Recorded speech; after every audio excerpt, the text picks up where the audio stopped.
Gino Scarim. I'm tour manager in front of house for the band Chelsea Grin. Okay, cool. Actually, do you have Ashley on your bus? I do. Ashley on your bus? Nice. What's with her? Oh, awesome. Yeah, I didn't know great. it was that band. All right, cool. So, where did you grow up? Like the Chicago northwest suburbs. How was the music scene when you were? Oh, it was incredible. It was really good. I actually kind of had a good hand in the local scene for a long time. For 7 years, I booked local shows at different venues, like the Metro in downtown Chicago, by in Wrigleyville, Clearwater Theater, Mad Maggie's, a bunch of other like smaller bars and roller rinks, just whatever we could do to get kids to come out to shows. And the cool thing is we always did like Mondays and Tuesday nights. Cool. So was that like during when Fall Out Boy was coming out? Was that like? It's after that. We kind of started in 2003. We took it all the way to 2010. Okay. So it was a 7-year span.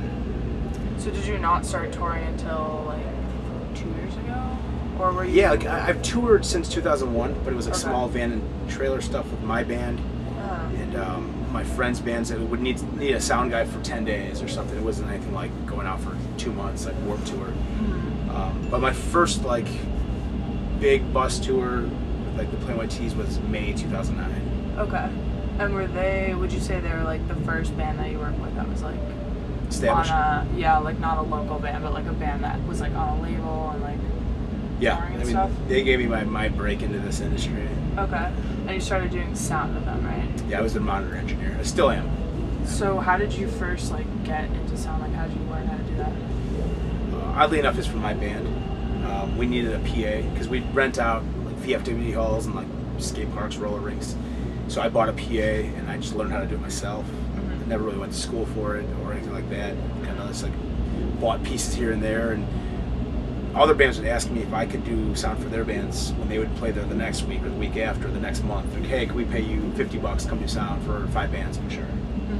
You know, I started doing that, and then a big venue in West Dundee, Illinois opened up called Clearwater Theater. It's 500 cap, and they got national acts all the time.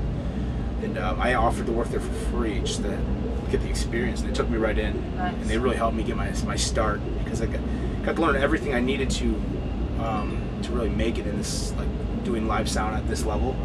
Because I got to work with national acts on pro gear, different situations, jazz bands, little trios, all the way up to like, I mean, Gorilla Biscuits and As I Lay Dying played there. I mean, everything. I mean, it was just everything in between, singer-songwriter to the heaviest metal stuff you can imagine.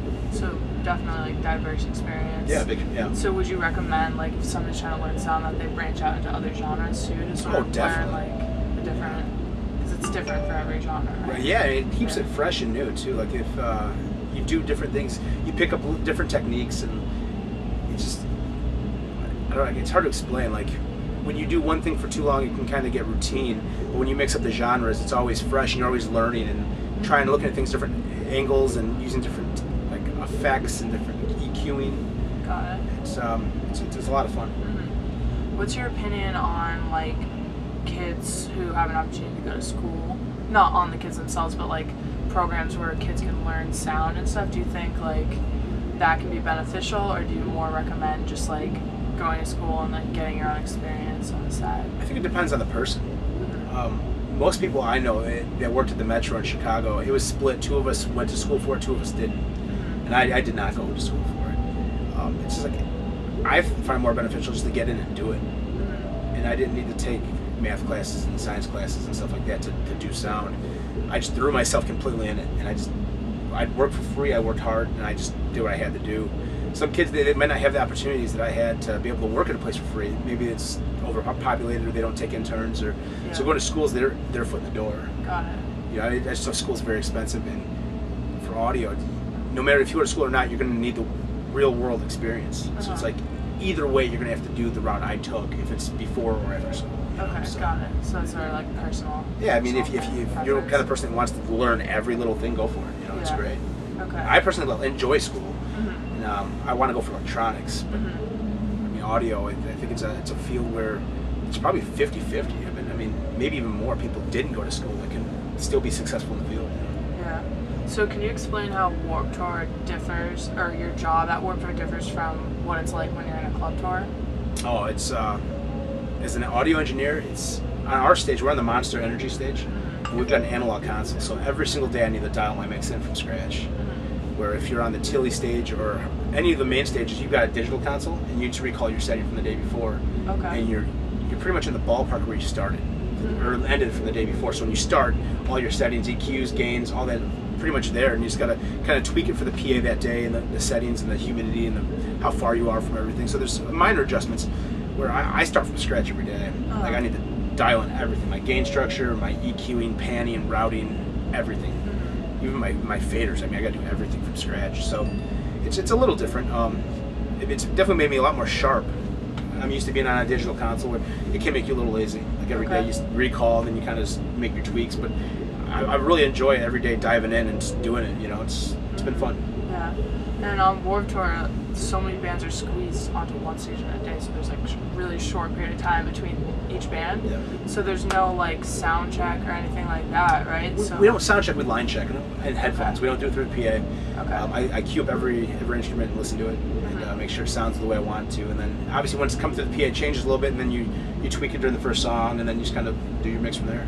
Okay. The cool thing is, like you did touch on it, like it is a very packed stage. Sometimes we got 14, 13 bands playing in one day. So I usually help the band before us and the band after us get on stage and help them get mic'd up, just to help the set changes go a little quicker. And everybody helps each other out. You know, you'll see the band that just got done helping the band that's about to go on push cabs up or get things mic'd up. It's cool. It's like a small family. I love our stage. Yeah. And the bands are close too because they're playing with each other. Yeah, and we all know each other. It's been great. And the stage crew, Caesar, Large, Patrick, and Jake have been great. Ryan, all those guys have been really awesome to work with, and they really brought everybody together as a family because they kind of laid the foundation for it at the beginning, saying like, we are a family, we're gonna be together 8 weeks, we need to help each other out. And people really embraced it, and like it's cool. It's been a really awesome experience. This is by far the most fun I've ever had on tour. That's awesome. It's also been the hardest tour physically because of the heat. And sometimes you have to push, and the buses are far away, but it's been worth it. This has been like a lifelong dream to be on Warped Tour. That's awesome. Been awesome. This is your first year that you've This is my first Warped Tour. Yeah. So do you think in future years this is something you want to do again, or what do you think about it? It depends on the situation. I'm tour managing Chelsea Grin and doing sound, and I'm also doing sound for.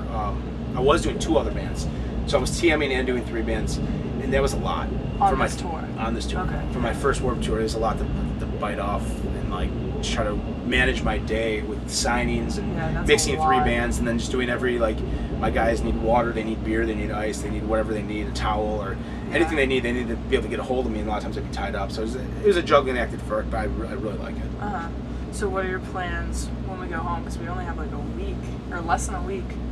Yeah. Do you have plans? Are you doing like I'm actually going to be moving when I go home. Moving from Chicago to a different place? To Chicago. Oh, to Chicago. No, like from a suburb to a different suburb.